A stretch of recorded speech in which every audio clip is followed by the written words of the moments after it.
Okay. Perfect is the enemy of the good. I'm gonna start doing things. This is my first thing of watching Russell Brand. He's a British entertainer. Also likes to think of himself as a spiritual um, speaker as well. And he touches on many other topics. So this is his video. It's called "We Saw This Coming." It's about the World Health Organization reportedly working on a global vaccine passport system that wants as many possible countries to join. All right, we'll see. I'll make comments along the way. The WEF want digital IDs. The WHO want vaccine passports. But to suggest that these non-elected bodies are working in conjunction makes you a conspiracy theorist and a fascist or a communist, depending on who you hate that week. Hello there, you 5.2 million awakening wonders. Thanks for joining us on this journey to truth. Many bumps on the road, of course there are. Truth is a complicated and nuanced business, but we, as intelligent and awakening beings, can handle the conversation, deal with our own emotional complexity, our own prejudices, our own flaws, in order to pursue something noble, to come together in the mutual creation of something wonderful. Today we're going to be talking about our old friends at the WEF and the WHO, who seem to have some similar ideas for our well-being. They've come in to help us. They're going to have us digital ID'd up to the hill. But is there a downside to being digital ID'd? I don't know. We'll look into it. We'll learn together. Maybe these people have our best interests at heart. If you are in the UK, come see me live where I can talk about these things with Okay. I don't know why I know why they keep pushing a digital ID, but I don't see how it'll work. There seems to be a lot invested in all these different IDs. I have, you know, these different government IDs. I have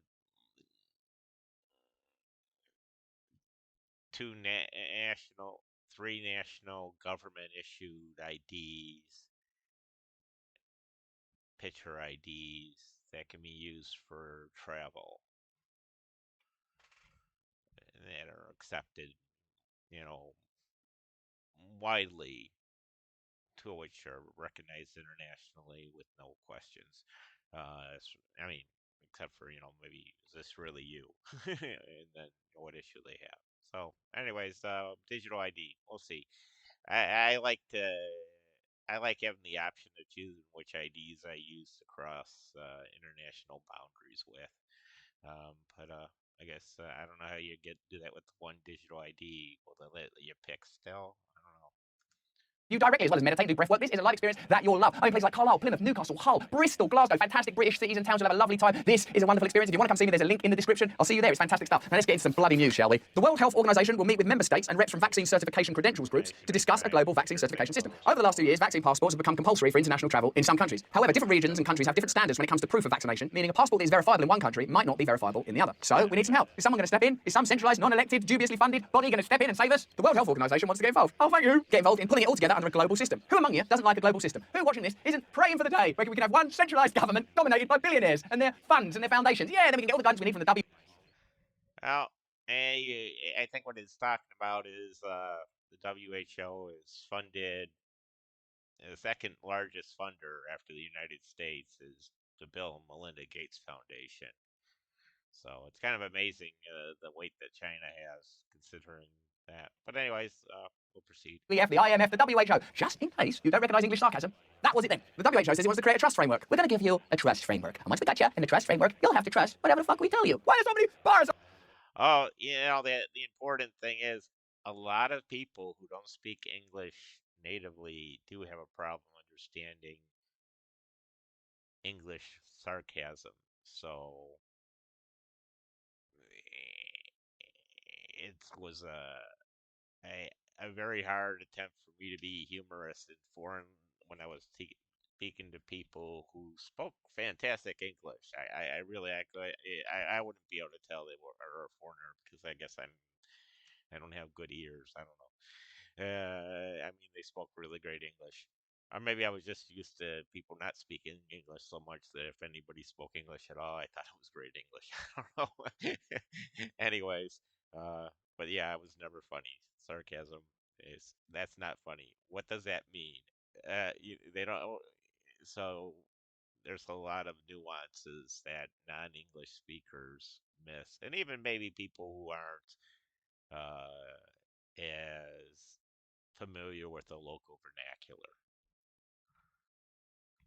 on this trust framework. Can I open that door? Not without your digital ID, you don't. It's okay, with embedded in your hand. Beep, for trust. Beep, beep. Why is the door not opening? We don't trust you, which will allow the verification of a vaccine passport anywhere in the world. Oh, good, so you'll never be free. Co-founder of the Vaccination Credential Institute, VCI, Brian Anderson told Politico, VCI is the group behind smart health cards, which have been widely adopted in the US and have become the de facto vaccine credential standard. The WHO said that more details about the international vaccine pass would be released soon. That's all right, don't rush, we'll just wait for those terrifying WF videos. Hello, in the future, you'll sit fucking still and be happy. You won't have a penny to your name, but you'll be so pleased with yourself, sat there, drooling in front of a screen. We're going to build you a nice trust framework. Would you like that? You don't need to tell me. I don't like to pry. The Gates Foundation is the second largest contributor to the WHO. As of September 2021, it had invested nearly $780 million that year. According to Politico in 2017, the Gates Foundation has pumped more than $2.4 billion into the WHO since the year 2000. Without wishing to suggest any malfeasance, do you have any concerns that an unelected, undemocratic body such as the WHO, that are significantly funded by the Gates Foundation, have an incredible amount of influence on global policies regarding something as significant as digital ID or vaccine passports? That transcends national democracy. In effect, that is already a kind of centralised form of government, not in an explicit and overt way, but if you consider government to be a synonym for control, and if you think that the outcomes, opinions, policies, ideas of WEF, WHO sometimes filter down in the same way that many of their apprentices, Trudeau, Putin, Merkel, Blair, Brown, end up in positions of government, that is an incredible amount of influence. I'm not suggesting that the WHO supersedes national democratic measures, but we can watch unfold, can't we, now, in real time, whether or not global vaccine passports and digital IDs are implemented, and we can see how national and international media and national governments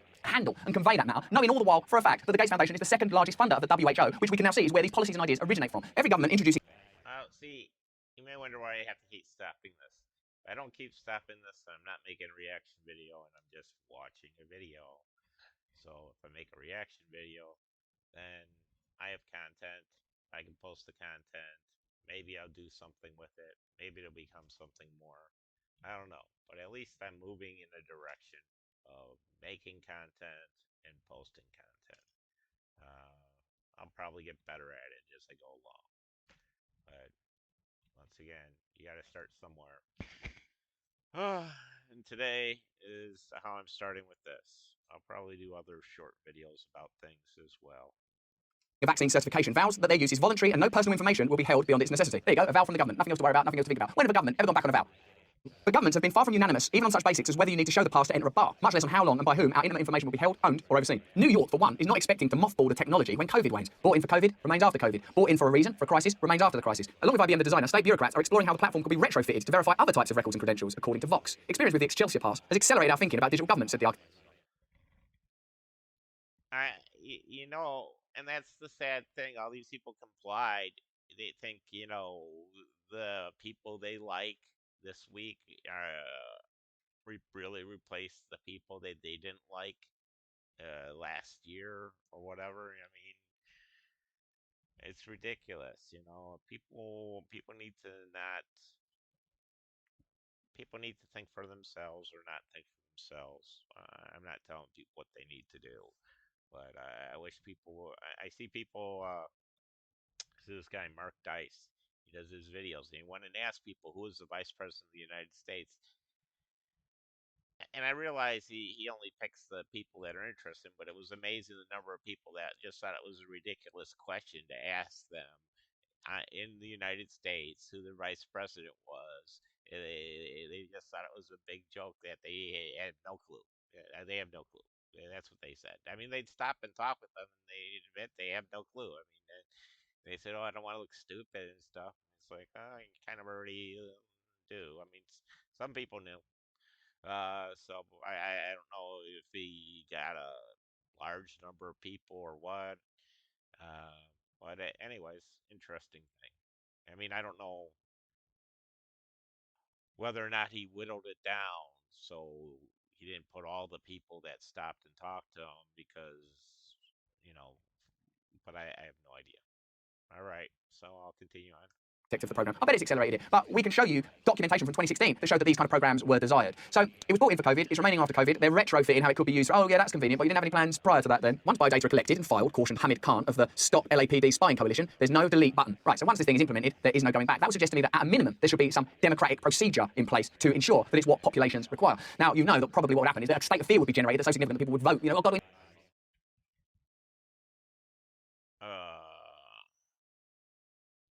Okay.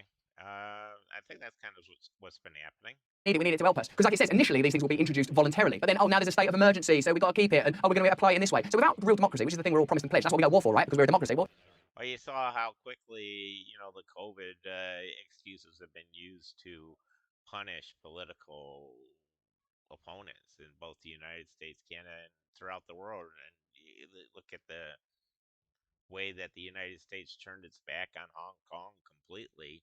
At the same time, we sent Hong Kong was supposed to be a self-governing autonomous region for quite a while by treaty, but that treaty was just with the Chinese Communist Party, so I guess it wasn't worth. It didn't matter that we actually agreed to that. I mean, so we don't get bent out of shape when the Chinese Communist Party does things. I find that interesting. Get bent out of shape when the Russian government does bad things, which are bad things. I'm not arguing whether they're good or bad. It's bad things. I don't. I think what the United States did in Afghanistan was not legally correct, and or I, even the Iraq wars. So I believe wars should be declared like Franklin Delano Roosevelt did. He went to Congress and talked to them, and they voted to declare war. That's what I think the Constitution says they're supposed to do. But instead, it's whenever, whatever. All right, so some more. In a democratic situation, what you would do is you would discuss that, and people would vote for it, and if they vote against it, you wouldn't have it. But people don't like democracy, because sometimes democracy leads to the will of the people being implemented. When biometric data, bodily attributes digitized, are married to surveillance technology, both the potential for profit and the ambitions of the techno-futurists inflate without limit. We've already seen the impact of social media, how we can mine consciousness and mold behaviour. That's before we get to the level of knowing about biodata and stuff that sort of sounds frightening and futuristic, even to discuss. If anything, there is a requirement for regulation around this stuff that involves the will of ordinary. Uh, so is the thing is I should make his head smaller or something? Uh, I don't know. I don't know how to do these things. We'll see what happens. I think this is fair use because I'm just commenting on it. And I think it's educational. And I probably won't get paid for it. So. People, not more measures introduced that you can't walk back. It sounds like the individual pieces are falling into place to create a kind of dystopic metaverse where you are denied access to facilities or services because you don't have enough ticks next to the right vaccines or you don't have the right kind of credit score or social credit score. Once you put these measures in place, then people in positions of corporate and governmental power can determine how it's utilised. So my general sense would be resist it pretty vehemently from the offset. One industry analyst predicts that the global biometrics market will grow 15% annually, reaching nearly $105 billion by 2028. The British tech firm On Fido envisions a seamless EU-wide identity verification or IDV system for online gambling, telemedicine, car rentals, electronic voting and more. Scientists in academia and industry are working on a global biodata repository. It would be naive to assume these networks would not be linked. Convenience is how this will be sold, won't it? Like when I start to read electronic voting, telemedicine, I think, oh, this will be so simple, we'll just be able to, what are you saving all this time for? What is this convenience? How's it working out for you? I saw this British guy and he was going around gambling in the United States, not showing his ID because he was counting cards. And I remember when I was in Europe, they made you show ID before you could enter the gambling areas. I mean, this is where I went. It's not. I'm not saying it's everywhere. It just seemed like the places I went. I mean, maybe I should have gone to uh, better places. I don't know. I didn't wasn't a big gambler. I probably who knows. If you're gonna gamble, supposedly Baccarat's the game that the players have the least bad odds. The house always has the edge, but the house has the least bad edge against the player in Baccarat. But I don't know anything about Baccarat. Maybe I'll have to. I don't know. It's hard to say. On the last century's models of convenience, consumer durables and machines and stuff hasn't led to more time. Your phone doesn't lead you to have more time. This is not the direction in which enlightenment is achieved. This is not for your benefit. It's pretending to be for your benefit so that you comply, but it's for their benefit. In 2020, On Fido called its immunity passport in development the linchpin of a new normality in a post-COVID-19 society. Terrifying phrase there, new normality. Once something is normal, you don't question it at all. It's just ordinary. That's just the way it is. This year, the company's chief privacy officer, got your work cut out, mate, told Biometric Update that proven immunity to the virus du jour might become a basic permission attribute. What's troubling about that is that even with the last virus, it's now been proved that natural immunity and some smaller than recommended amount of vaccination are at least as effective, and much data suggests more effective than the recommended free doses of the vaccine. We'll show you that video. We'll link to it at the end. Yet the CDC has not updated its policy to acknowledge and recognise natural immunity in any form. So imagine that application to these suggested measures. That is not even about immunity. It's about following the sanctioned and prescribed steps, regardless of what science might say about immunity. So it doesn't become about immunity. It becomes about control. It becomes about do as you're told. The surveillance technologies of the war on contagion are inherited from the war on terror, and the software is encoded with the same forever war mentality. Both fight risk rather than actual threat. When the enemy is protean, like suicide bombers and viruses, the calculation of risk is easily manipulated and often subjective. And I would say just on the individual level, we're kept in a state of anxiety and fear because risk is perpetual. I'm a person that feels a lot of anxiety and fear. If I'm told there's terror threats and disease threats, I'm in a state of constant anxiety. And you know yourself when you're in those states, the way you respond to control is different. Well, this is good. I think this actually allows me to process things a little bit differently as I record things, even if I only don't actually publish any of these because of my hand gestures or whatever. Uh, it's great to start doing these, I think. You welcome control because you're afraid. When I'm frightened, just on a personal level, I want someone. I want mummy and daddy come and take care of me. What psychological role do you think the state ultimately plays? But in creating an environment of anxiety, you facilitate further control. Risk cloaked in statistics is a ghost in a suit. It starts to resemble a person. Who is the terrorist? Who is the COVID carrier? Among the contradictions of the pandemic is that collective safety requires honesty and mutual trust. Yet the expression of that trust is vigilant mutual suspicion. The best bet is to fear everyone. What does that do to a society? What kind of environment does that create? What kind of communities does that create? And I'm talking about when you're down the shops, when you're out and about, when you're in your car. What does it feel like to be a human in your world, the world you were born to, that you inherited, that you have a right to participate in, that you have a right not to live in fear and under perpetual control in? The vaccination passport seems to solve this problem, replacing suspicion with certainty. But in admitting the vaccinated and deporting the unvaccinated, it also sorts the good biocitizen from the outlaw. Again, there's complexity to that. Watch our video on natural immunity, which a matter of months ago you weren't even allowed to discuss at all. So these things change. The rhetoric of contagion has long mobilised xenophobia and legitimised racist and eugenicist citizenship and immigration policies. University historian Alan M. Kraut calls this medicalised nativism. Probably the evolutionary origins of suspicion of strangers in part is to some degree due to the suspicion of disease, change, the unknown. I'm talking in like atavistic fears that remain from hundreds of thousands of years ago. These things can be mobilised and utilised. It's helpful to keep people in a state of fear and desire. What do I tell you? What communication methods do our commodifying consumerist state use the whole time? Be frightened, be frightened. Here is an image of desire. You're not good enough. It keeps you spellbound and tethered to sets of ideas and systems that eliminate your ability to have bodily and personal autonomy. Passports have everything to do with borders, says Janelle Johnson, Associate Professor of Rhetoric, Politics and Culture at the University of Wisconsin-Madison and co-editor of Biocitizenship, The Politics of Bodies, Governance and Power. Securing borders is all about fear. The action of fear is to restrict movement. The passport allows for movement in both physical and economic ways. It also immediately suggests belonging, the people who belong and the people who don't. I know those of you that love the Bible will be talking right now about the mark and carrying the mark, and all citizens will carry the mark. The vaccine passport embodies the contradictions of the pandemic that birthed it. It guards borders, divides us from them. It also facilitates travel, and travel is an antidote to tribalism. In either case, it's not going away. Therefore, if it is indeed the prototype linchpin of a future, global, digital hyper-surveillance apparatus, we must demand that it be universally accessible, publicly owned and regulated, its workings transparent, and its uses stringently defined. Now, one thing we can be sure of when it comes to the WEF, the WHO, the Bill Gates Foundation, is that their end point, the destination of all this planning, all of this conjecture and discussion and funding is not, and now we give it to the public, and they'll democratically vote. These things are privately introduced, privately regulated. This hard thing with commenting on Russell Brand's videos because he says so he says things I think so well. I feel it doesn't do a real great service.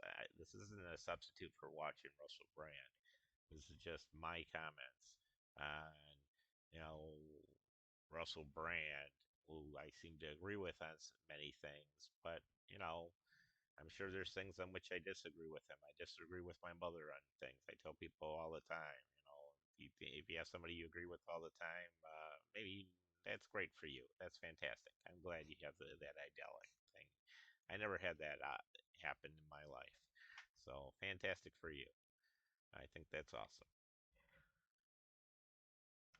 There's no democracy, there's no public ownership, there's no transparency. Whatever you think about the pandemic that we've been going through, one thing I'm sure you'll agree with is that the narrative kept shifting. There were things that could be discussed and things that couldn't be discussed, and the narrative shifted as more information became available or convenient, you might even argue. So indeed, as the writer says, if there is to be a technological advance of this nature, it very much should belong in the hands of the public. Are you confident that that's what will happen if the demands of the WHO, WEF, the Bill Gates Foundation are fulfilled? Because one thing I've noticed over the last, well, I don't know, 4 decades or so, that transparency and democracy do not seem to be at the forefront of the intentions of the powerful. Of course, the rhetoric is very, very attractive and useful. Simplification, reductivism, all spewed out into the public space. But when it comes to, hey, I don't actually want to do this, your voice is usually eliminated and you're called a misinformationist or a terrorist or whatever it is this week is that legitimizes the shutting down of your particular voice. But that's just what I think. What do you think about this story? Is this something you've been aware of for a little while? How do you think we stand up to these powerful... Okay, okay, that's the end of that. I want to cut it off there because, once again, I want to make sure that my commentary is more substantial than anything. I need to stop moving my hands. I'm glad I can hand though. So, all right, so that was that one. Let's see what happens.